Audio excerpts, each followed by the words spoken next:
Beneath the honor code of the Redarin, the piety of the Indral, or the majesty of the Imperials, lies an abundance of sordid secrets that can be found in all corners of Morrowind. One must simply peel back only a few layers to discover the traces of the criminal underworld that thrives throughout the province. Morrowind, for all its show of high society and virtue, is awash with syndicates, gangs, cartels, and cabals, both native and foreign alike. While it is common to find petty gangs operating at low levels, you'll also find large organizations, some that even rival the power of any great house. Even a novice in these lands knows about the Camonna Tong, which operates as a sort of criminal cartel. But many may not be so aware that, while the Camonna Tong are the largest of these cartels, they are not the only Dunmer enterprise in this field. And with the ever-expanding cosmopolitan influence of the Empire, criminal organizations from distant parts of Tamriel have taken root and spread throughout Morrowind. The Thieves Guild of Cyrodiil are often put on a similar level of validity with the Fighters or Mages Guild, but that's simply the word guild pulling the weight for a facade of legitimacy. The Thieves Guild are as seedy as the rest of them, but beyond the Thieves Guild, one can discover a shocking world where secret societies flourish in this corner of Tamriel. If you listen to hushed whispers close enough, you'll even catch word of a merciless upstart criminal syndicate with truly alien origins. If you find yourself enjoying this video, please like, subscribe, and leave a comment. It really helps the video in the algorithm and lets me know you want more. If you would like to support me even more, I've started a Patreon page where you can become the invisible shadow influence on my next topic, as well as get some other goodies here or there.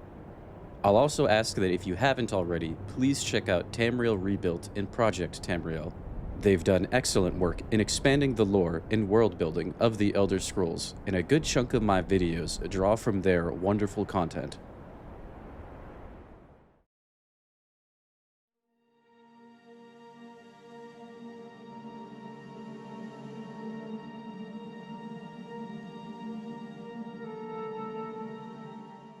Easily the most well-known criminal organization in Morrowind is the Camonna Tong.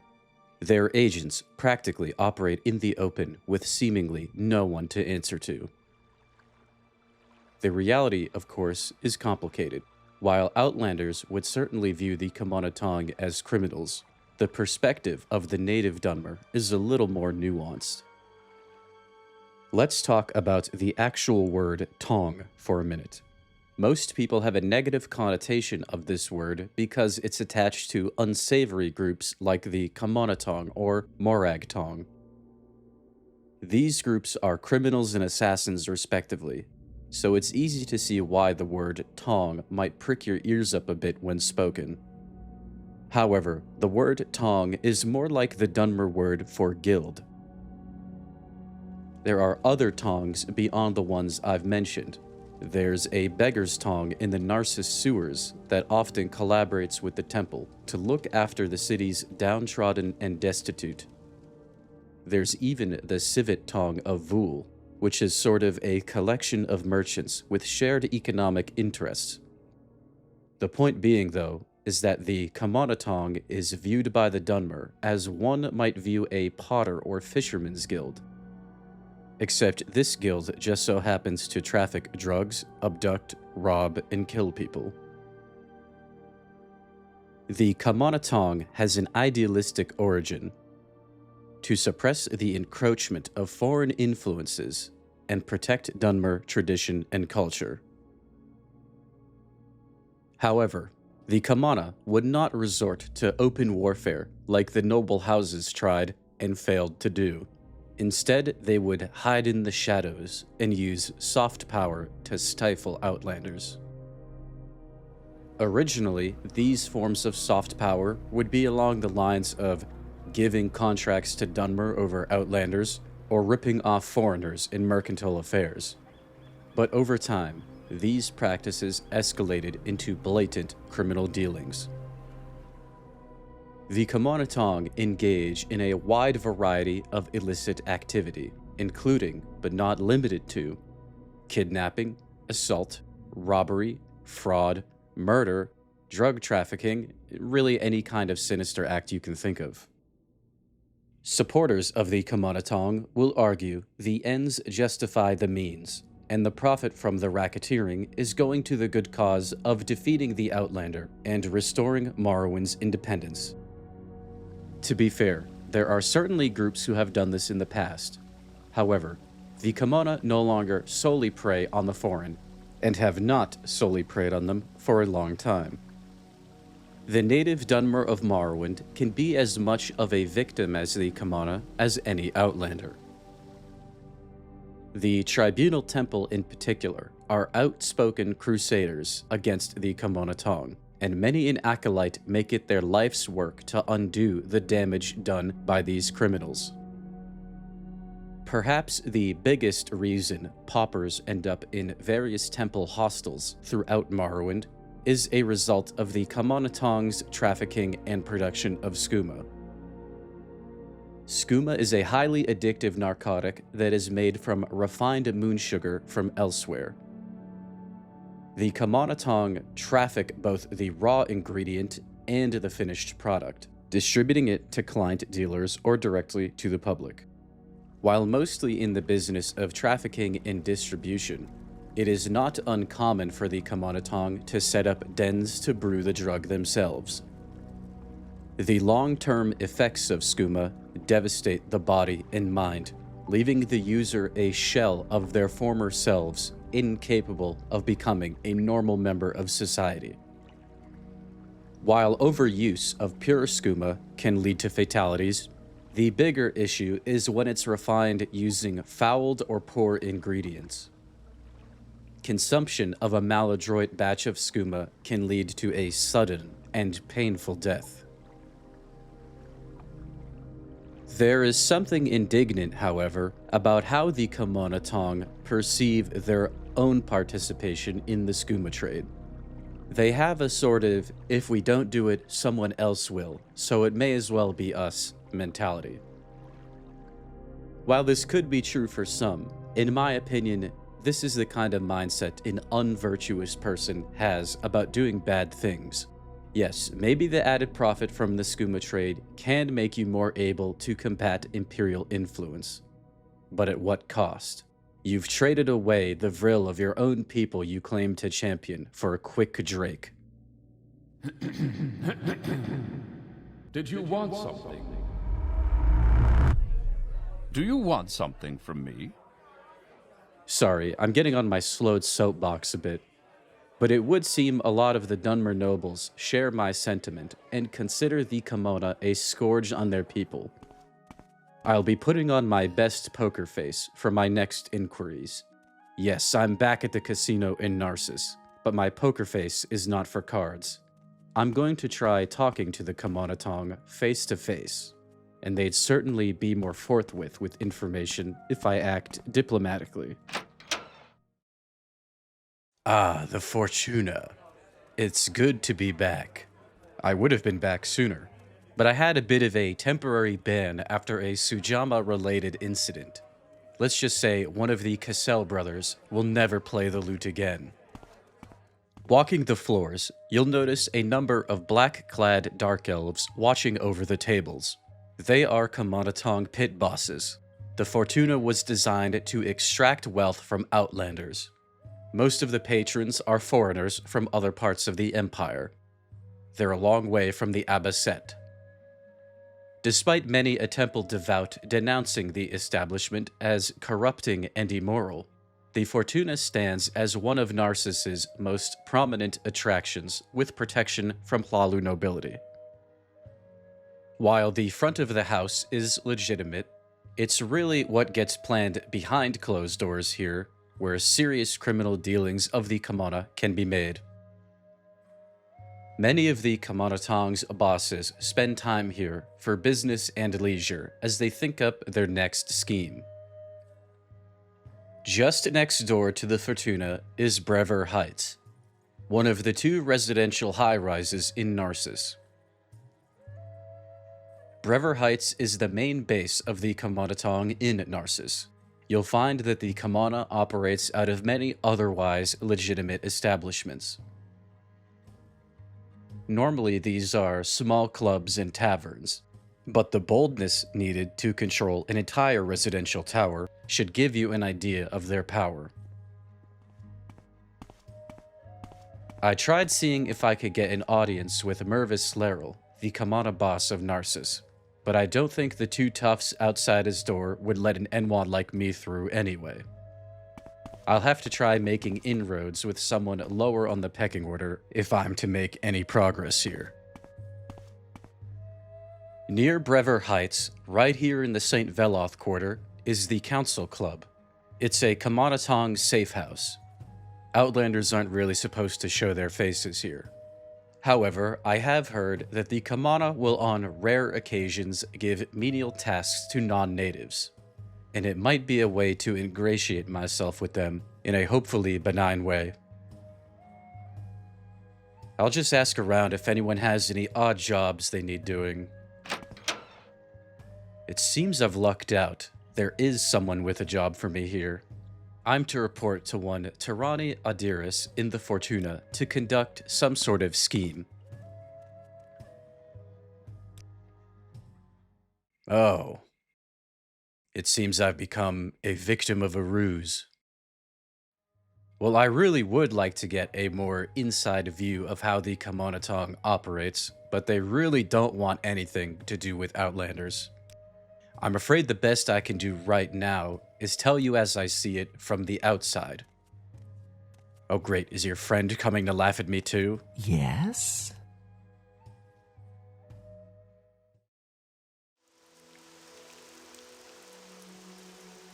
While Narcissus is the largest base of operations for the Camonna Tong, surprisingly, it is not the headquarters. The leadership of the Camonna Tong resides on the island of Vardenfell. This is a recent development. Perhaps they see a great opportunity where there is less established imperial power. I mentioned previously that the Camonna draw ire from the Dunmer nobility. The truth of the matter is they also see plenty of support from that same group. The leader of the Camonna Tong resides on the Dren Plantation, not far from Vivec City. The Dren Plantation appears to be just a simple netch farm, but looks can be deceiving. Beyond being the Camonna Tong headquarters, the Dren Plantation is a nexus for trafficking moon sugar and skooma in its own right. There's several crates by the docks packed with the stuff. All of this masterminded by the leader of the Camonna Tong, Orvas Dren. The Dren name ought to be familiar to some of you. Vedum Dren is the imperial anointed Duke of Vardenfell, and before that, he was House Slalu Grand Master for the island. Orvas Dren is Vedum Dren's younger brother. The Camonna Tong, and particularly House Slalu, are very intertwined. In many cases, the Camonna noble connection is a familial one, like with the Dren family. But the Camonna also rely on bribery, blackmail, fraud, and murder to hold power over the great houses. You know, the Duke's daughter, Ilmeni Dren, is also an outspoken abolitionist and prominent member of the Twin Lamps organization. I can't imagine what holiday dinners are like for the Dren family. You like to dance close to the fire, don't you? You know what they say, keep your friends close and your enemies closer. Well, for now I'm done talking about the Camonna Tong. I'll be moving on to a different Tong, one in a more adolescent stage, at a crossroads the Camonna Tong were at so many years ago.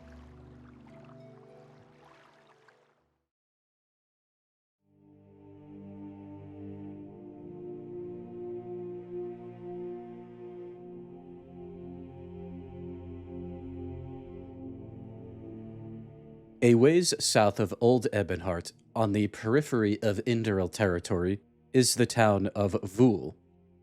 Vul sits on the principal road that runs parallel to the eastern bank of the Thur River until intersecting with Veloth's Path, which is Morrowind's most important east-to-west road.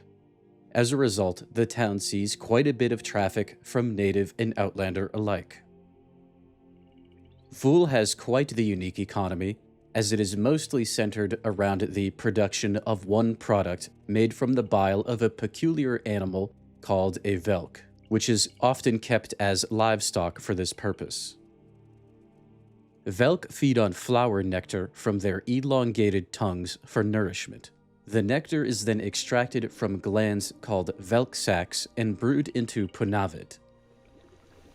Punavit is a sacred liqueur used by the nobles of House Indoril to converse with the spirits of their dead ancestors, normally consumed in a communal ritual so exclusive that many Indoril Dunmer outside of the elite class have no knowledge of Punavit's purpose. Punavit and Velk alike are both heavily regulated and protected by House Indoril. Possessing Velk, Punavit, or Punavit brewing apparatus without the expressed permission by Indoril authorities can lead to serious legal consequences. As a result, the Punavit industry is the focus for many of Morrowind's smugglers. Since we're only able to be on the outside looking in once more, it's hard to say if Punavit really does allow one to convene with the spirits or result in an intense hallucination that resembles this religious experience. Either way, it's knowledge that House Indoril nobility would prefer remain obscure and secret. The importance of Vul in the production of Punavit has led to a peculiar political situation. On paper, Vul owes its protection to Lord Indoril Ilvi of the nearby Roadir. However, the town lacks any direct Indoril ruling authority. The town is ruled by an elected hetman who does his best to keep the peace and keep Indoril Punavit jugs full. However, speaking with one of the locals reveals another power here, the Syvvit Tong. Mere mention of the Syvvit Tong leads to some vagary and deflection, but that's never enough to deter my prying. The Syvvit Tong are a collective of Vul-based merchants and agents that specialize in running scams and ripping off ignorant travelers. A band of used guar salesmen. Most of these predatory endeavors target outlanders, but it seems the Syvvit are more than willing to misfortune their fellow Dunmer for monetary gain. A quick chat with the temple authorities in Vul reveals their annoyance with the Syvvit Tong. The Syvvit go against the virtues of the temple's teachings, but more urgently, a peddler has set up on temple grounds who's scamming and turning away temple visitors. It doesn't take too much effort to clear him off for now, but he'll be back. If not here, then somewhere else. If the Syvvit Tong were merely just a band of fraudsters and conmer, they would likely not draw too much ire from Indoril authorities. However, the Syvvit have close ties to the Punavit industry, and it is believed that they may be involved in the smuggling of Velk and Punavit beyond Indoril borders, particularly to Hlalu territory. Reports of smuggled Velk coming through the Hlalu port in Balfoyen has not gone unnoticed by the Indoril of Roadir. While there is not solid proof as of now that the Syvvit Tong is tied to Velk smuggling, considering their prominence in Vul, one would assume they are, at the very least, turning a blind eye and refusing to cooperate with Indoril investigations, if not directly responsible themselves. One thing I couldn't help but notice about the Syvvit Tong is they seem like a window into what the early Camonna Tong may have looked like. The Camonna Tong started off as a syndicate of merchants looking to swindle outlanders, but eventually they branched out into more extreme crimes. The Syvvit Tong are currently in what I perceive to be is this early state. It's possible they could be content to preside over Vul, but I think it's equally possible they evolve into something larger, perhaps becoming a rival of the Camonna, but that's up to the Induril for now. As for us, it's about time to pivot to one of Morrowind's criminal newcomers, a group that even Morrowind's most hardened criminals shudder to think about. What's your problem?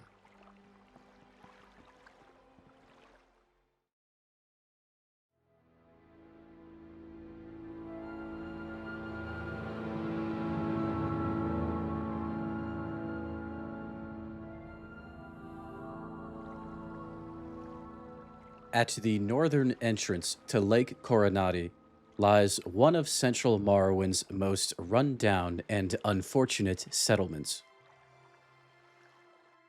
The Redoran dual strongholds of Aldiuval and Aldmarek are the meager remnants of what once was an extensive Redoran influence in the region, to them known as Water's March. In the year 2840 of the First Era, the Cyrodiilic Empire of Remen III invaded Morrowind from the west, carving a bloody path through the Water's March, a conflict known as the Fourscore War. At the time of this invasion, House Redoran controlled a much larger portion of the lands west of the Thur River that today are controlled by House Hlaalu. The Redoran in Tribunal proved to be a difficult opponent for Emperor Remen, whose offensive was finally broken at the walls of Aldiuval. Redoran towns are built like tiered fortresses. Each sizable town has a fortified building called a Kogatel, which acts as a final defensive position to delay and punish any invading force. Morrowind and Cyrodiil would establish a truce. Before the truce could be ratified, Emperor Remen III would be assassinated by the Morag Tong. Or, as some others believe, the Emperor was assassinated by his closest Akaviri advisor who framed the Morag Tong. The instability from Remen's death resulted in the Imperials withdrawing from Morrowind completely, until the rule of Tiber Septim at the close of the Second Era. To the credit of the Redorans' prowess as warriors during the Fourscore War, Morrowind would be victorious and maintain its independence. However, the Redorans suffered greatly from the conflict, and the Hlaalu moved into the power vacuum the Redoran could no longer fill. As a result of centuries of Hlaalu dominance, the Water's March today is a shell of its former self. Get it? Because the Redoran like to live in shells. Many of the buildings in Aldiuval are abandoned and portions of the wall in states of disrepair. The settlement scrapes by today from tolls, some minor amount of trading, and temple charity. The destitute circumstances of the people and ineffectiveness of the ruling class have led to ideal circumstances for criminal activity to take root and thrive. But it is not the usual suspects that have filled this void. In one of Aldiuval's abandoned buildings, the Ja-Natta Syndicate have set up one of their safe houses. The Ja-Natta are newcomers to Morrowind's criminal scene, for the moment only having established themselves in the southwest of the province. Its origins are somewhat enigmatic. Only the most trusted captains of the Syndicate are able to meet face-to-face with the boss. Rumors say the boss may be a Slode from the floating city of Subo-Lathla. The Slode are a race of slug-like beast folk and powerful magic users, particularly in the field of necromancy, who hail from the archipelago of Thrass, islands that were once located to the west of Tamriel. In the year 2200 of the First Era, the Slode of these islands were the source of a plague that devastated Tamriel, causing it to unite under the All Flags Navy and sink the islands of Thrass. Sometime in the late Second or early Third Era, it is rumored that these islands were re-raised by the Slode, including Subolathla, a floating skyport that reportedly makes trips to Morrowind to purchase slaves. Someone braver than I maybe ought to look into the Ja-Natta's origins, for it's getting a little too esoteric and treacherous for me. Either way, regardless of its origins, the Ja-Natta Syndicate makes no qualms about hiring Outlanders or Dunmer. They have no particular creed or culture. They exist only to maximize profit by any means. While the Ja-Natta are certainly capable of all types of crimes, they are most known for the production and distribution of grey dust. Grey dust is like a more extreme version of skooma, leaps and bounds more addictive and destructive to the body. The stuff is so extreme, the Camonna Tong won't even touch it. Despite the efforts of the Camonna to maintain their dominance in the drug trade, the Ja-Natta and their product have been able to make rapid gains in Camonna territory. In the sewers under Narcissus, agents of the Camonna Tong and Ja-Natta Syndicate fight a bloody turf war over the rights to sell to the city's drug-addicted paupers. The rise of the Ja-Natta Syndicate in Morrowind is no coincidence. A particular quirk of Dunmer culture is imperative to the production of grey dust. The primary ingredient of grey dust is a fungus called ash dew. Ash dew grows only in places with a large concentration of bones and ash. The ancestral tombs of the Dunmer people, as a result, are some of the most ideal places to grow and cultivate ash dew fungus. The Ja-Natta Syndicate have occupied several ancestral tombs in the Shipal Shin region of Morrowind and set up manufacturing operations there. Alchemists harvest ash dew grown from the remains of Dunmeri ancestors and mass-produce the final grey dust product for wide distribution. The impoverished residents of places like Ald Yuval don't stand a chance against a narcotic this powerful. Both Imperial and Dunmeri authorities alike already have their hands full, dealing with the local criminal enterprises, and the sudden rise of the Ja-Natta Syndicate has proven to be a shock to the system. At least when you mention the Camonna Tong or skooma, some guards are willing to act a bit nonchalant about it, and at times brush off the urgency of its societal threat.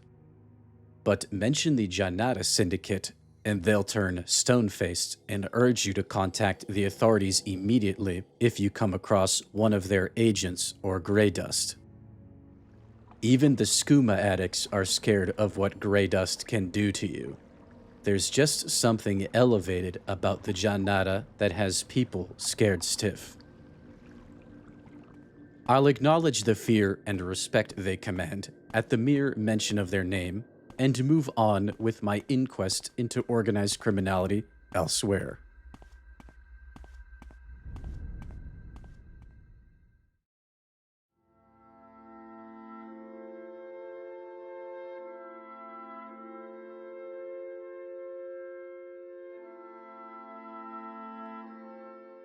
In almost every major city in the Empire, one will find a Mages and Fighters Guild. Both mainstays for those looking for contract work legally sanctioned by law. But there is another organization you're also likely to find, one that straddles an image of being criminal and legitimate, falling mostly into the criminal category. The Thieves Guild, by its very name, makes its illegal nature explicit. The guild being a nexus for thieves, pickpockets, and silver-tongued conmen alike.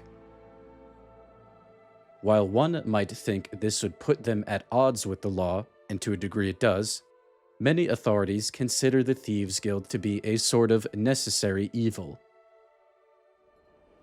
The Thieves Guild self-regulates its members to avoid some of the more extreme crimes. Murder and theft from the impoverished or fellow members is forbidden. As a result of this, the law is often content to allow Thieves Guild members to operate at their usually non-violent level, taking bribes to look the other way on guild-related thefts. That being said, in Morrowind, you'll find a non-insignificant amount of people that believe the law is the law and will attempt to crack down on the Thieves Guild. Like many other gangs and crime outfits, they have unofficial guild halls set up in front businesses. Normally, this is in the form of a tavern or inn, but the Thieves Guild are known to occasionally occupy other establishments. The Narcissus Thieves Guild have turned a small theater into a safe house, and in Balfoyen, the guild has even taken up residence in a Dwemer ruin that is otherwise an encampment for the city's homeless. Most members of the Thieves Guild pursue their criminal profession in search of profit.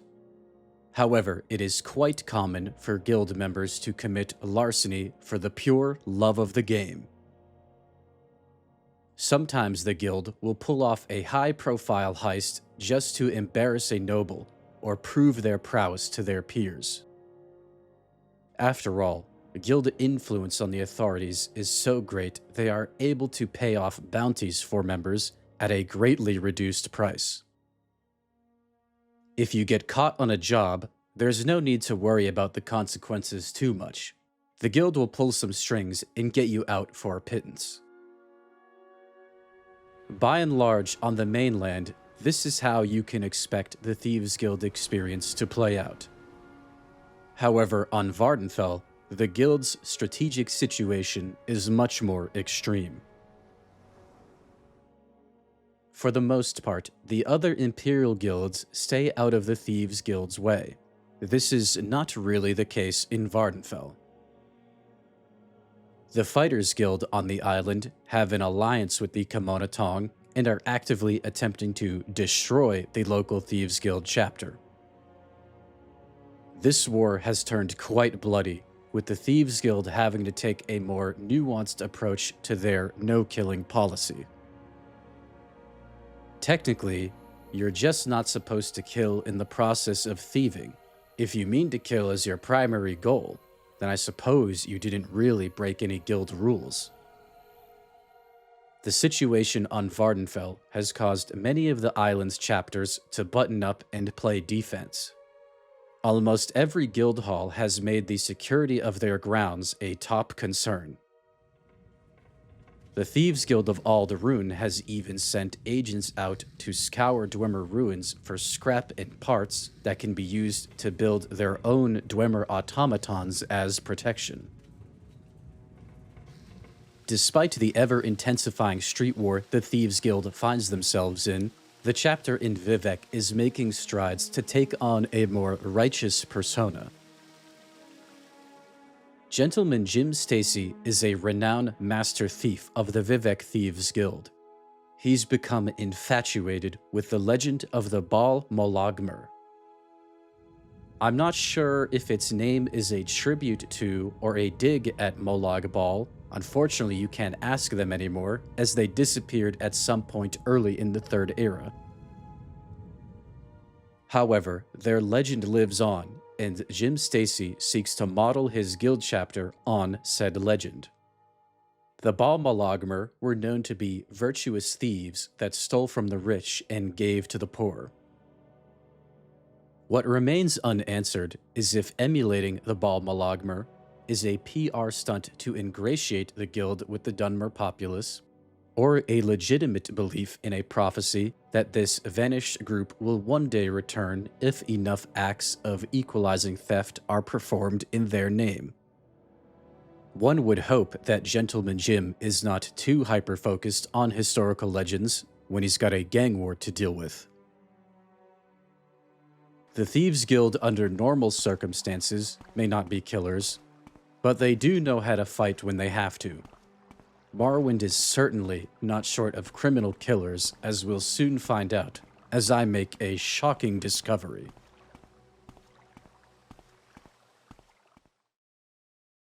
After a hard day of throwing septims at the Mesa Stock Exchange in a vain attempt to get rich quick, I made my typical drunken stumble upstairs to yell at exchange employees for losing my septims.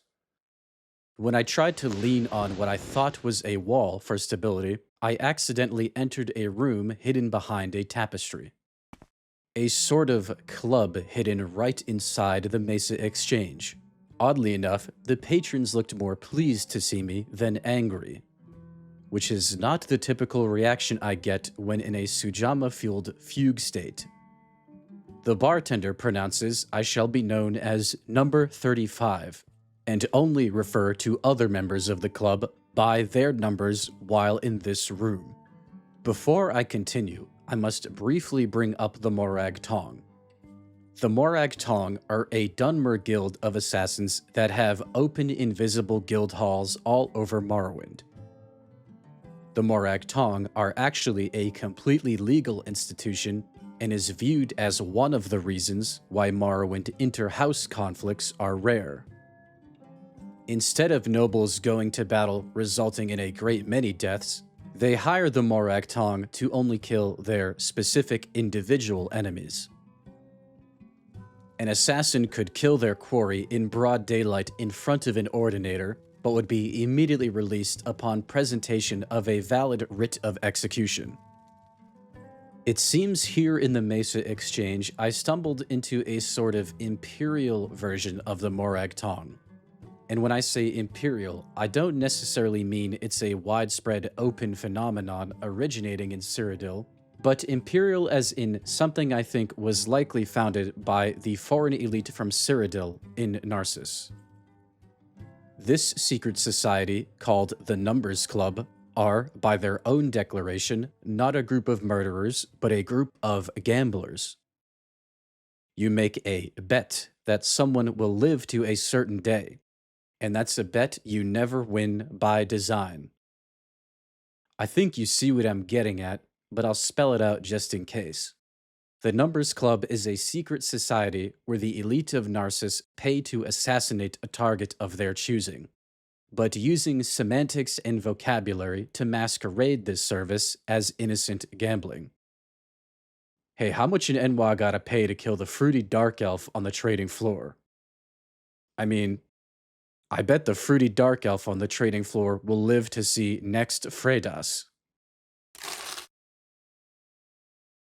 I think I'm beginning to understand how it works. Wait, did I just put out a hit on someone? He's gone, and I feel nothing.